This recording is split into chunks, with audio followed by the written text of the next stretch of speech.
안녕하세요. 매일 아침 말씀 묵상에 오신 여러분을 진심으로 환영합니다. 2월 5일 금요일 한 주간의 말씀을 정리하는 시간입니다. 기억절 그날에 말하기를 이는 우리의 하나님이시라. 우리가 그를 기다렸으니 그가 우리를 구원하시리로다. 이는 여호와시라. 우리가 그를 기다렸으니 우리는 그의 구원을 기뻐하며 즐거워하리라 할 것이며. 이사야 25장 9절의 말씀. 학습 목표 깨닫기. 하나님의 심판이 그분의 사랑만큼이나 부인할 수 없는 공의의 속성에서 비롯된 것임을 인정한다. 느끼기. 자신을 높이려는 사단의 정신을 부리고 자신을 낮추시는 예수님의 성품을 앙망한다. 행하기. 최후의 승리를 보장하시는 하나님께 의지하여 매일 승리하는 삶을 살기로 결심한다. 이번 주의 총 타이틀은 하나님 행세를 함, 그런 제목으로. 누가 하나님 행세를 할까요?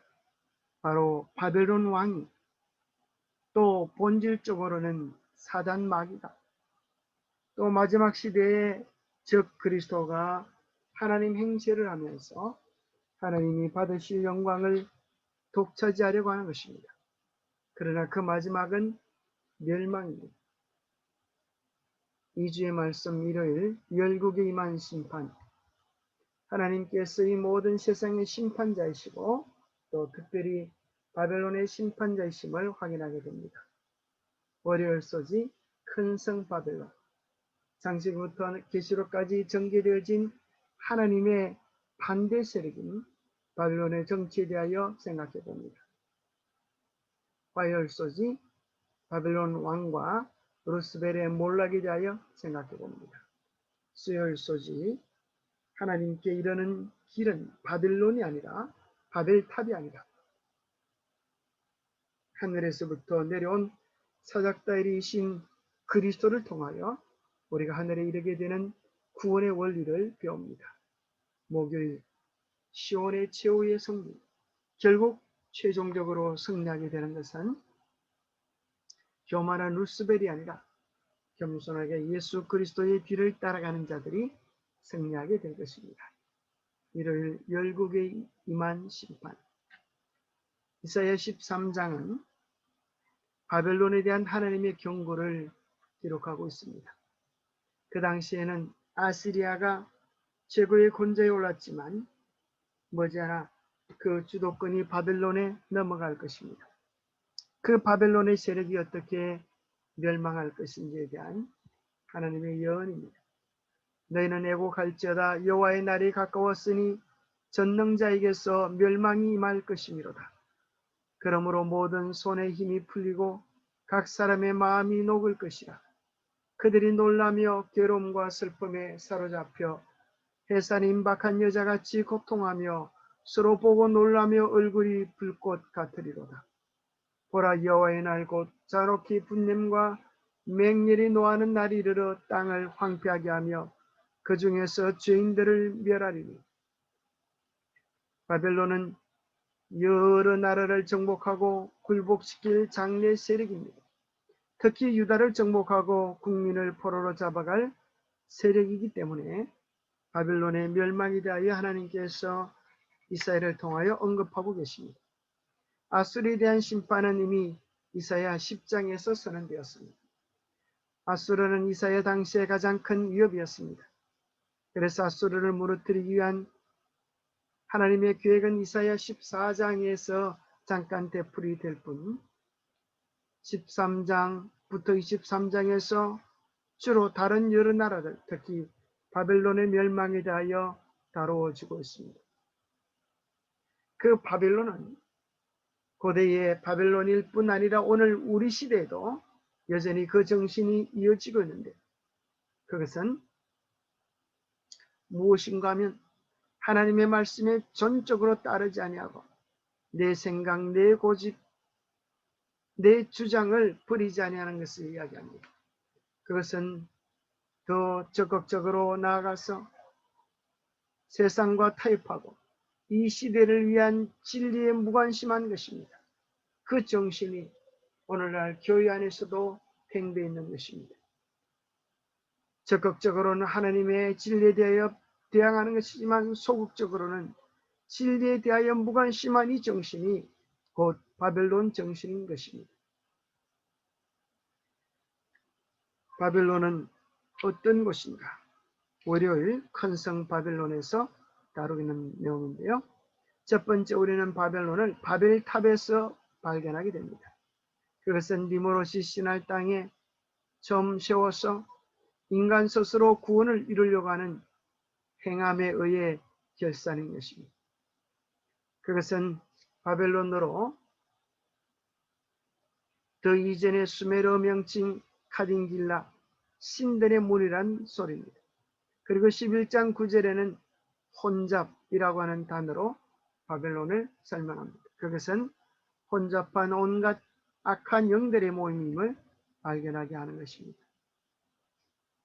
구 바벨론은 기원전 1830년경에 아모리아인들이 바벨론 시를 중심으로 바빌로니아 제1왕조를 열면서부터 시작되었습니다. 특히 그 왕조 가운데는 함무라비 법전을 만든 함무라비 왕을 기억할 수가 있겠습니다. 그 후에 신바빌론은 기원전 626년에 갈대아 사람 나보포라살이 스스로 바벨론 왕이 됨으로써 신바벨론 왕조를 세우고 다니엘서 3장에 나오는 금신상을 세운 느부갓네살이 그 바벨론의 신바벨론의 영화를 누립니다. 자, 바벨론은 다 무너지고 멸망한 것 같은데 마지막 시대 요한계시록 14장에 보면 온 세상을 미혹할 큰 세력으로 바벨론의 정신이 다시 일어설 것을 이야기해 주고 계십니다. 근성 바벨론이여 모든 나라에게 그의 음행으로 말미암아 진노의 포도주를 먹이는 자가 등장할 것이라고 이야기해 주고 있습니다. 유프라테 강물에 있던 바벨론은 이사야 44장에 보면 결국 강물이 마름으로 그 물이 빠짐으로 그 나라가 망했듯이 요한계시록에서 나오는 것처럼 강물을 사람으로 물을 사람으로 군중무리로 표현한다고 하면 오늘날 세상의 모든 사람들의 관심 끌여 이목거리가 된 마지막 시대 바벨론 역시 그들의 정체와 거짓이 밝혀질 때 강물이 마름으로 사람들의 진리에 대한 바른 깨우침을 통하여 그들의 마음이 바른 거짓 정신을 알게 되었을 때에 그들을 떠남으로 바벨론이 멸망하는 길이 준비되어질 것입니다. 화열소지 산 왕의 몰락, 바벨론 왕의 몰락을 통하여 궁극적으로는 사단 마귀의 멸망을 우리가 보게 됩니다. 왜냐하면 이 엄청난 묘사들은 바벨론 왕에게 적용시키기에는 너무나 큰 내용들입니다. 오 아침의 아들 루시퍼야, 내가 어찌 하늘에서 떨어졌는가? 민족들을 약하게 만든 자야, 내가 어찌 끊어져 땅으로 떨어졌는가? 내가 내 마음속으로 이르기를 내가 하늘에 올라가 내가 하나님의 별들 위로 내 왕자를 높이리라. 내가 북쪽의 옆면들에 있는 회중의 산 위에 앉으리라. 내가 구름들이 있는 높은 곳 위로 올라가 내가 지극히 높으신 이와 같이 되리라.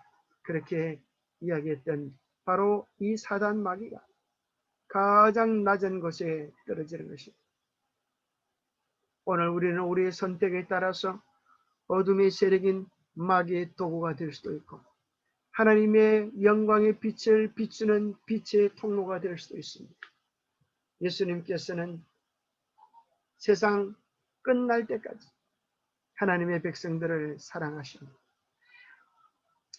마귀는 시몬 아들 가룟 유다의 마음에 예수를 팔려는 생각을 집어넣으므로 다른 유다를 통하여 그의 일들을 이루는 것을 발견하게 됩니다. 수요일 소지 하늘의 문. 고대 바벨론처럼 로마와 요한계시록에 나오는 바벨론은 교만하고 하나님의 백성을 압제하는 잔인한 세력이었습니다. 특히 계시록 17장 6절에 보면 그들은 적인들의 피에 취했습니다. 그들은 하나님께 반역했는데 바벨론이라고 하는 이름 자체가 그런 개념을 암시합니다. 바로 바벨론으로 바빌리, 이는 신들의 무리라는 뜻입니다.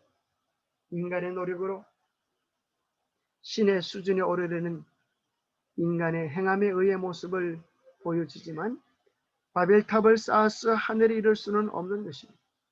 하늘에 이룰 수 있는 유일한 길은 인간이 하늘로 올라가는 길이 아니라 하늘이 우리에게로 내려오는 길입니다. 바로 죄 많은 야곱이 꿈속에서 사닥다리를 통하여 새로운 희망과 구원의 길을 발견함 속에서 우리는 그 진리를 발견하게 됩니다. 야곱이 잠이 깨어서 이렇게 이야기했습니다. 이에 두려워 이르되 두렵도다. 이것이요 이것은 다름 아닌 하나님의 집이요 이는 하늘의 문이로다. 야곱이 아침에 일찍 일어나 베개로 삼았던 돌을 가져다가 기둥으로 세우고 그 위에 기름을 붓고 그곳 이름을 베데드라 하였더라. 이 성의 옛 이름은 누스더라. 하늘의 문, 그것은 곧 예수 그리스도를 통한 구원의 길인 것입니다. 목요일 소지 시온의 제후의 성. 하나님의 공의로운 심판은 그날에 여호와께서 그의 견고하고 크고 강한 칼로 날랜 뱀 리오야단 곧 꼬불꼬불한 뱀 리오야단을 벌하시며 바다에 있는 용을 죽이실 것입니다. 그것은 궁극적으로 창세기 3장 15절에 나타난 원복음의 연의 성취입니다. 여인의 후손이 오셔서 뱀의 머리를 상하게 하시고 죄를 심판하실 것입니다. 만군의 여호와가 이르노라. 보라, 영광로 불같은 날이 이르리니 교만한 자와 악을 행하는 자는 다 지푸라기 같을 것이라. 그 이르는 날에 그들을 살라 그 뿌리와 가지를 남기지 아니하실 것입니다. 모든 죄와 악을 진멸하시고 이제는 다시는 고통과 아픔과 눈물이 없는 영원한 사랑의 나라를 이루실 것입니다. 그 승리의 나라, 기쁨의 나라, 영광의 나라에 들어가기 위하여 우리는 오늘 승리를 경험해야 되겠습니다. 오늘 구원을 경험해야 되겠습니다. 우리가 죄와 싸우면, 우리가 마귀와 싸우면 우리는 다 백전백패입니다. 그러나 오늘 여기 우리에게 승리의 길이 있습니다. 그리스도인의 생애는 하나의 싸움이며 진군이다. 그러나 얻어야 할 승리는 인간의 힘으로 얻어지지 않는다. 싸움의 장소는 곧 마음이다. 우리가 싸워야 할 싸움. 인류가 지금껏 싸운 가장 큰 싸움은 자아를 하나님의 뜻에 굴복시키는 것, 곧 마음을 사랑의 주권에 바치는 것이다. 오늘 우리의 최고의 싸움은 내가 사단을 이기는 것이 아니라 내 마음을 하나님의 뜻에 굴복시키는 것입니다. 그럴 때 하나님께서 우리 안에 역사하셔서 온전한 승리를 주실 것입니다. 이 온전한 승리를 경험한 자들이 시온의 승리의 날에 서게 될 것입니다. 기도하겠습니다. 하나님 아버지, 선악의 대쟁투에서 주님 편에 서기를 원합니다. 그러나 늘 연약하고 무너지는 저희를 도와주시옵소서. 우리의 힘으로 싸울 때에 패배할 수밖에 없으나 주님을 의지할 때 온전히 승리를 얻을 줄을 믿습니다. 이 전쟁은 저희의 전쟁이 아니라 하나님의 전쟁임을 믿습니다. 십자가에서 이미 승리를 선포하신 어린 양편에 서기를 원합니다. 유리바닷가에서 승리의 노래를 부를 때까지 주님 이끄시는 대로 주님께 온전히 순종하며 따라가기를 원합니다. 성령을 통하여 때마다 우리의 마음을 다스리시고 인도하여 주셨기를 우리 주 예수 그리스도 이름 어지하여 간절히 간구합니다. 하나님, 행세를 하려고 하면 멸망하는 길이고, 하나님의 품성을 닮으려고 하면 그것은 사는 길입니다. 교만한 마음을 가지고 하나님의 보좌를 탐하면 그것은 멸망의 길이고, 겸손한 마음을 가지고 예수 그리스도를 따라가면 생명을 얻게 될 것입니다. 매일 예수 그리스도께 온전히 굴복함으로 참된 하늘의 평화를 경험하는 우리 모두가 되시기를 간절히 바랍니다. 감사합니다.